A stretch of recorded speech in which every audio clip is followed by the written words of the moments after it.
SVG-TV's news for Thursday, July 14th, 2022. I'm Triska Campbell with the details. Prime Minister Dr. Alf Gonsalves was among leaders who spoke on the panel of the Riyadh America Summit yesterday. The summit, which is being held by the Global Citizens Forum, is a non-profit Canadian organization. SVG's Prime Minister and the Prime Minister of Bahamas, Philip Davis, outlined their views on the importance of a regional cooperation and the need to build more sustainable economies for their islands against the backdrop of the global COVID-19 pandemic and high inflation. Prime Minister Dr. Alf Gonsalves, who spoke about the development of Caribbean communities, CARICOM countries, says deepening regional cooperation can help improve the economic development within the Caribbean. Whatever we do internally, there are two critical strategic imperatives for economic development, for sustainable development, for security, to address the existential issues such as climate change, and the financial system. We have to do two things. We have to deepen regional cooperation. So there's regionalism, very critically in a strategic sense, and multilateralism, to be engaged in the global political economy and to have entry points where you can seek particular advantages to do things within your own practical interests, consistent, of course, with universal principles of engagement as laid down in the United Nations Charter and the multilateral system generally.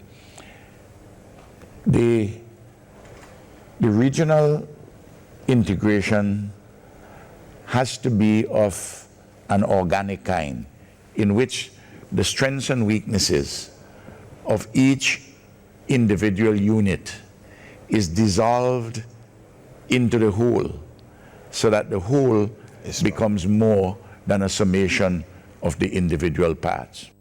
Noting some of the challenges that the island has faced, including the COVID-19 pandemic and the eruption of La Soufrière volcano, Prime Minister Gonsalves said the country would not have been able to survive without the assistance of the Caribbean Public Health Agency. Without, for instance, the Caribbean Public Health Agency, which is an allied institution of CARICOM, we would not have been able to fight the COVID pandemic.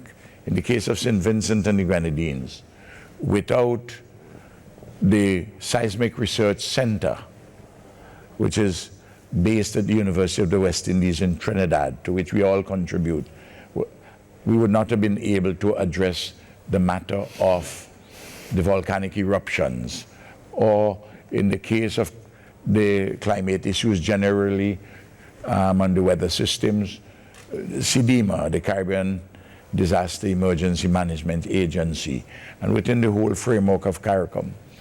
CARICOM rests on four fundamental pillars. One, economic integration, which includes a common market with a common external tariff in quest to a single market and a single economy. And we are at various stages towards that, except the Bahamas, which is outside of the Caribbean single market and economy.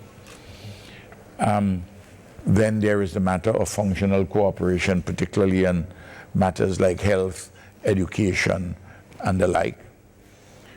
Thirdly, the coordination of foreign policy. And fourthly, the matter of citizen security. Intentions in the cultural and creative industries are being urged to use technology to push their small businesses to the global market through the virtual medium known as the Metaverse. This was the advice shared by Finance Minister Camila Gonsalves in his remarks to participants in the Unlocking the Metaverse forum held today.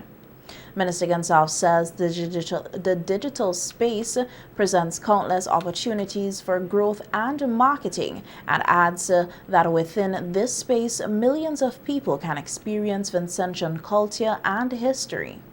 Think beyond your borders. Think beyond seasonal culture. Think beyond village fame. And understand that you're standing on the threshold of a new era of globalization. The only way we are going to grow is if we understand that and take advantage of it. We are either going to be producers of content or consumers of content. We're either going to be swiping our credit cards and large companies in another country are going to make money from it, or we are going to be making money with what we create. We have the talent, we have the skill, we have the vision, we have the creativity, and we will be removing the barriers that stops Crystal from selling her bags in Japan. Minister Gonsalves also said Vincentian should jump on board with the advancements in global technology or risk being left behind. This is now the wave where the challenges of globalization have been removed. Because you don't need a factory. You don't need a shipping line. You don't need to buy fabric. You don't need to manufacture beads, whatever the case is.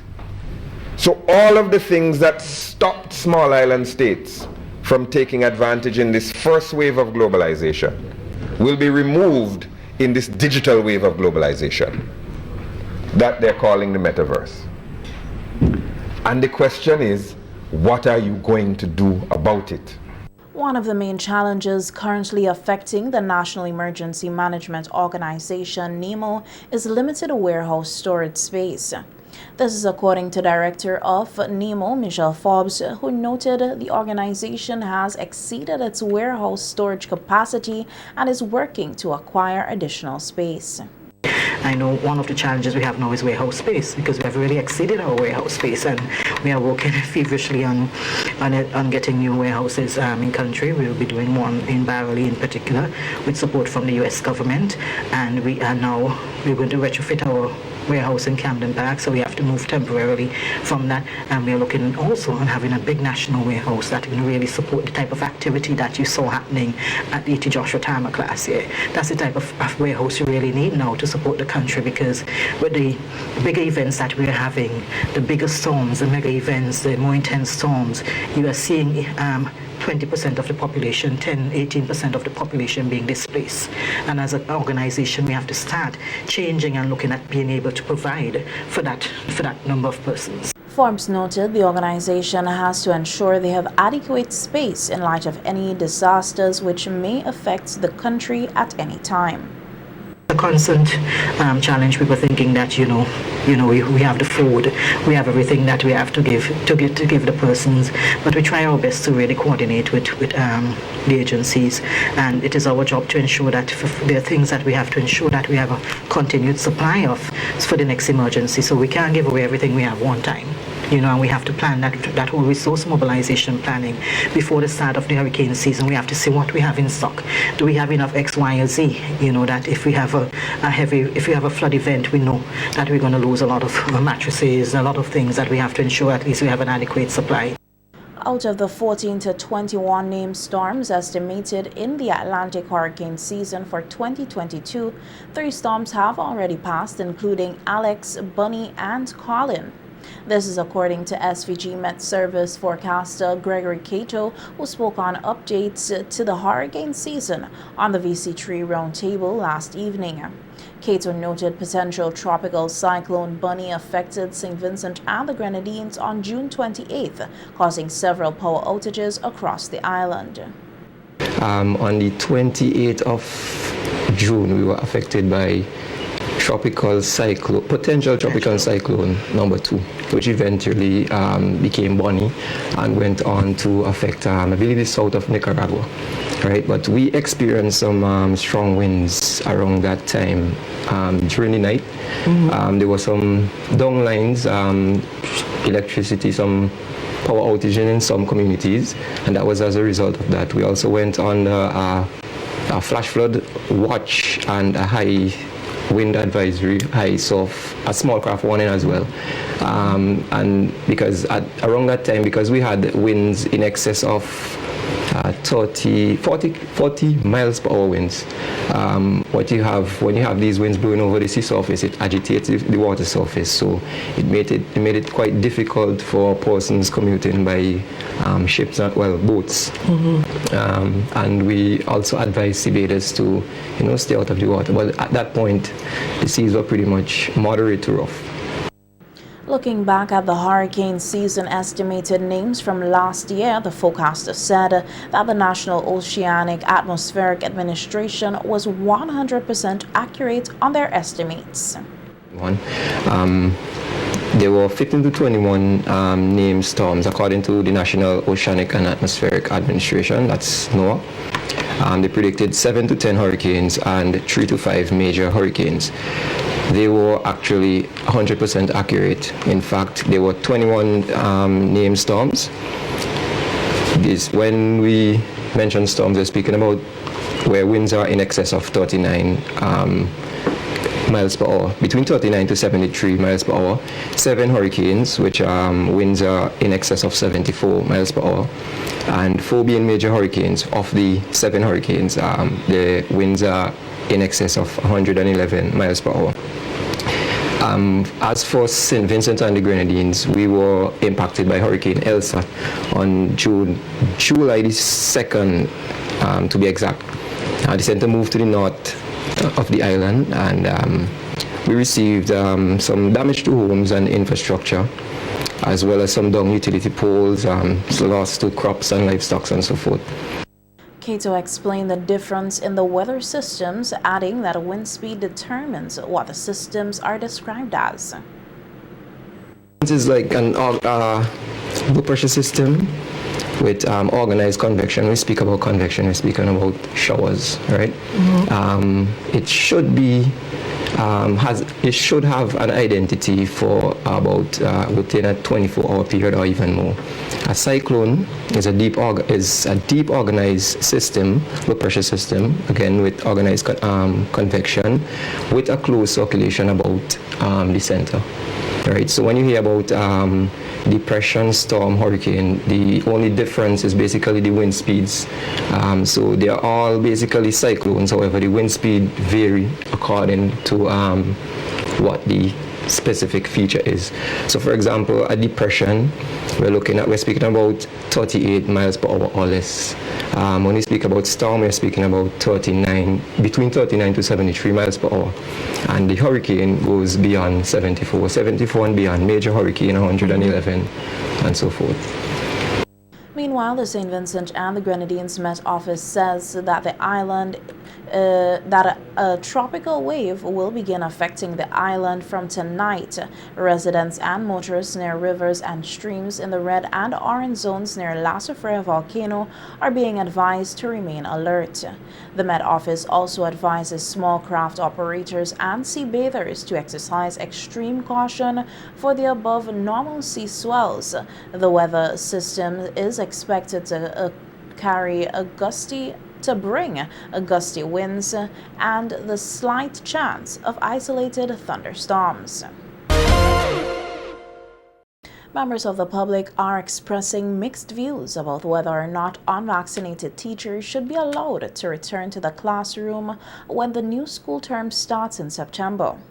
Earlier this week, Prime Minister Dr. Al-Ghensaf said some consideration was being given to rehiring teachers who did not comply with the government's COVID-19 vaccination mandate. PM Ghensaf said the government's course of action will depend on if there is a spike in COVID-19 cases after the carnival period, adding that the final decision will rest on the advice of the chief medical officer. President of the St. Vincent and the Grenadines Teachers Union, Oswald Robinson, said if teachers were not reinstated within the next 2 weeks, the union will be taking radical action. Our news team visited Kingstown to hear the public's views on the matter. The teachers who already take their vaccine, I don't know how they will feel working with teachers who have never taken the vaccine. I don't know what will be their decision, but what I will simply say, I leave that to the high authorities. And even though they take the vaccine, we still getting COVID. So I don't think even the teacher return back to school. What about the other people? Because even in the central market, have people have been sent home and now, right now, not working and be home. So then what are they doing with them? They need a job as well. So if the teacher, they can accept back the teacher into school without the vaccine, I think the people and them in the market and elsewhere, they can give them back the job. I think they're supposed to take it too. They're supposed to take their own. Because if children are take, why they can't take? Some persons suggested that the barring of unvaccinated teachers from the classroom was unfair, considering that the country staged carnival earlier this month. Well, the way how things going, the world treated COVID as if it is the flu. And likewise, the time where everybody was scared and not knowing. And I mean, yeah, we still at that point to a certain extent, but we gone past it. COVID was 2020. Decisions were made in 2020 based on what information I had then, even in 2021. But now we're at the point where, well, we go en masse, but look around, how many people go en masse, you know? Other countries in the world, you know, once upon a time you had to get a PCR to fly, PCR to come back, this thing, all that, no longer. So, but the long conclusion is, I think that teachers should go back to the classroom, vaccinated or not vaccinated. And like everything else, we play it out and see. Some people will catch it, some people won't. But that's the point we're at now, because we can't afford economically or otherwise to shut down and lock down and broke this boy and broke that, but everybody gonna live. To still barring unvaccinated teachers from re-entering the classroom, but yet you still had carnival. I think that is totally unethical. Reinstate the teachers as well as all other public servants who were dismissed because they did not take a vaccine. In other news now, the death toll from COVID-19 has risen to 115 and a number of active jumped to 143. According to the latest report from the Ministry of Health, a 70-year-old male with underlying conditions tested positive for COVID-19 on July 5th and was admitted to the Milton Cato Memorial Hospital's isolation ward. He died of COVID-19 pneumonia on the 12th of July. The man was fully vaccinated. However, the release from the ministry said he did not receive any boosters. Out of the active cases, 5 persons are hospitalized. The hospitalizations include 4 unvaccinated and 1 vaccinated patients. 3 recoveries were also noted over the reporting period. In other news now, police-related, the police theft charges. The Royal St. Vincent and the Grenadines Police Force has charged a number of persons with theft. On July 12th, Keith Laban, a 49-year-old laborer of Georgetown, was arrested for allegedly stealing 1 brown ewe valued at $400 EC. The ewe was a property of a 54-year-old farmer, also of Georgetown. The other offense was reportedly committed on July 17, 2022. Also charged with the offense of theft is a 19-year-old Nicholas Myers, an unemployed resident of Ashton in Union Island. According to police reports, Myers allegedly stole 1 blue and green Evo 10 North Kite valued at $2,670 EC, which was the property of a 35-year-old businessman of Clifton, Union Island. The offense was allegedly committed at Clifton Union Island on July 9, 2022. Charges were also laid against 29-year-old Romando Andrews, a laborer of Clare Valley, and a 19-year-old laborer of Diamond, Javan Richards, for the offense of going equipped to steal. Police investigations reveal that on July 11, 2022, both men had in their possession one crowbar, allegedly for use of committing the offense of burglary in Caliacua. All four accused will appear in the Kingstown Magistrate Court to answer to the charges.